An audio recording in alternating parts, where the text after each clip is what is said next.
talking more AEW. I'm John Rickland with my top 10 favorite AEW wrestlers in year one.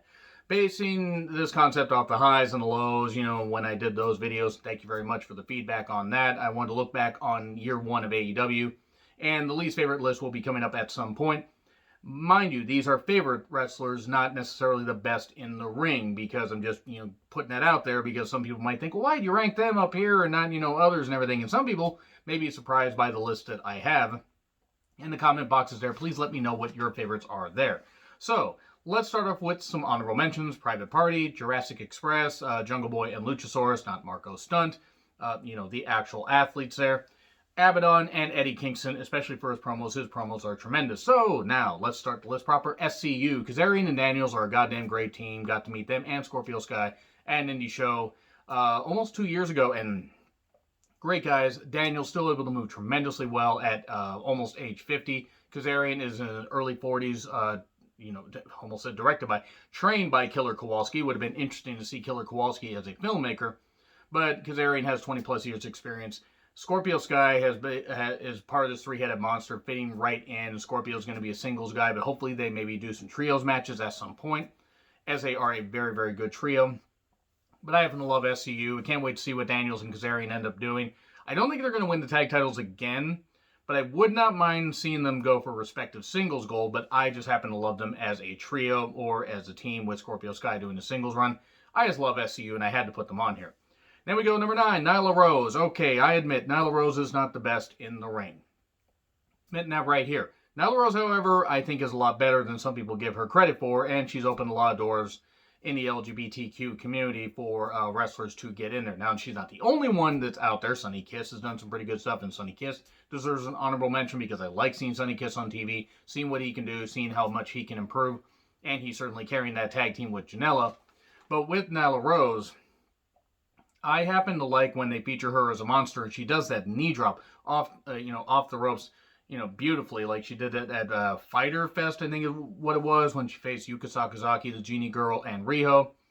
And Nyla Rose should have been the first women's champion in AEW history, in my opinion. Then Shida should have beaten her, at least in my personal opinion. You should have given Nyla Rose a dominant run. Didn't need to be Riho.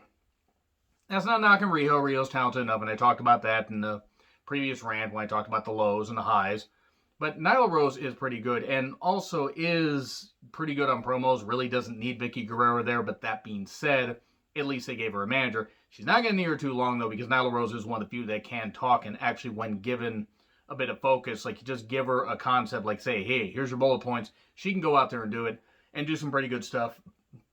So hopefully her work gets featured, or she gets featured a little bit better and gets to show off more of what she can do.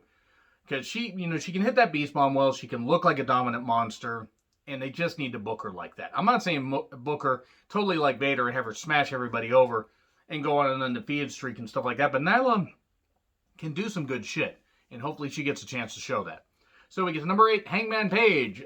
I'm not the biggest fan of drunk booking and stuff like that, but Hangman Page has improved a lot in my eyes. He has kind of recaptured that in-ring glory, at least in the last number of months, that he had in the 2018 G1. And, that match he had it All In with a broomstick, aka, Joey Janela. Hangman Page, yes, the drunk stuff aside, he was part of one of my favorite matches with Kenny Omega versus the Young Bucks at AEW Revolution. Fan-fucking-tastic wrestler. That buckshot lariat is beautiful. The stuff that he can do, he hits that moonsault beautifully. Sure, maybe there are times maybe he should stumble a bit, but I don't want him to tear his knees. But he's super athletic. He's talented in the ring. He's not the best on promos, but I think that if you put him with FTR and Tully Blanchard could do the promos, and Page could come along. But Page actually did a pretty good one last year when, Jericho busted him open. He had stitches and stuff like that. That was some pretty good shit. That was a really, really good promo. And I like Page. I've liked Page since seeing him in New Japan, and I know he's working with Ring of Honor as well. But I like Page, and I think he's got a very bright future. Hopefully they get away from this stuff pretty soon with the drunkenness, even though I have an idea that they're probably going to have Omega beat Moxley and then Page beat Omega at some point. Hopefully the booking improves a little bit, but I do like Adam Hangman Page. Then we get to number 7. Lance Archer, the Murder Hawk Monster. Look, let me just say as much. Lance Archer fucking terrifies me, but I've absolutely loved him since his time in TNA. And seeing him in AEW is just great. Now, he was in New Japan doing some great shit, teaming with Davey Boy Smith Jr. as part of the Killer Elite Squad.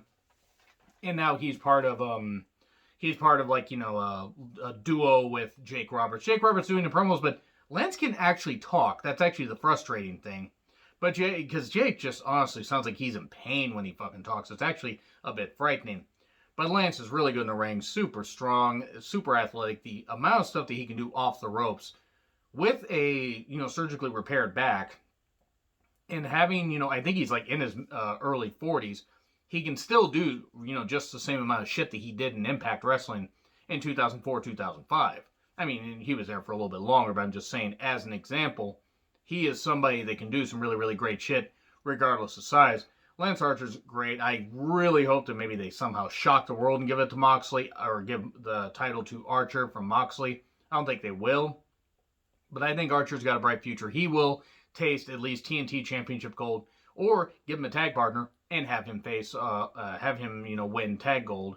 It's something. And Archer is really, really good. He looks like a badass. He acts like a badass. Sure, some of the stuff's been goofy, and he probably should have beaten Cody for the TNT Championship, even though I understand why they went, how they went. I like Archer, and hopefully he can get, some championship gold at some point. Ricky Starks. Love Ricky Starks' promos. Love his work.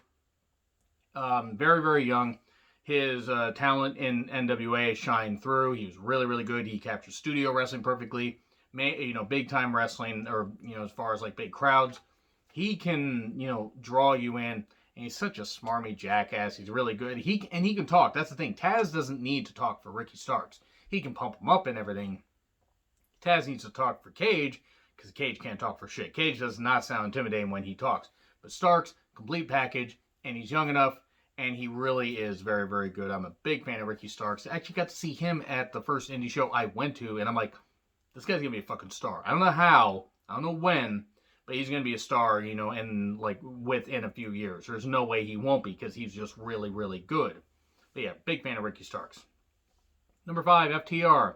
I love FTR. I loved him as a Revival. I love him now as FTR. And I hope that this tag title reign can work out really well for them, because they certainly deserve it. And yes, okay, they could have been used better in WWE. They also could have gone along with things better in WWE, but they were giving them a lot of bullshit because Vince is an idiot. But since arriving, yes, there's been some weird booking here and there, but they've tried to bring Tag Team Wrestling Appreciation back. And teaming with Tully is a great call. Tully can talk for them. Even though Dax and Cash, can talk, Tully is a great talker and really fits well with them. And I can't wait to see if they add somebody to their group. Because the whole Fear of the Revelation thing, I think Tully Blanchard actually is some kind of motivational speaker, or a preacher or something like that. He got into religion, I know, after his wrestling career went belly up because of issues that he had, but he cleaned himself up seemingly. But Tully lends credibility to them, and Dax and Cash are just a great goddamn tag team. They are fan-fucking-tastic to watch. So, we now move on to number 4, Hikaru Shida, or as Dasha Fuentes says, Hikaru Shida. Makes her sound like a freaking Pokemon, for God's sakes. I love Shida. The first time I saw her, I go, hello, yes, more of this, please. And I was like, okay, she looks like a star. And she has really improved, what I appreciate about her is, one, her in-ring work. I think her in-ring work is very good. Her promos have improved, because she's been trying to learn English and stuff like that, and sometimes I think she did one press conference or whatever, post-show thing, and she couldn't, I think it was for All Out, she couldn't get the English down. She had to do Japanese. Sometimes when you get caught up, that ends up happening. But Hikaru Shida is exactly the kind of person you could build around.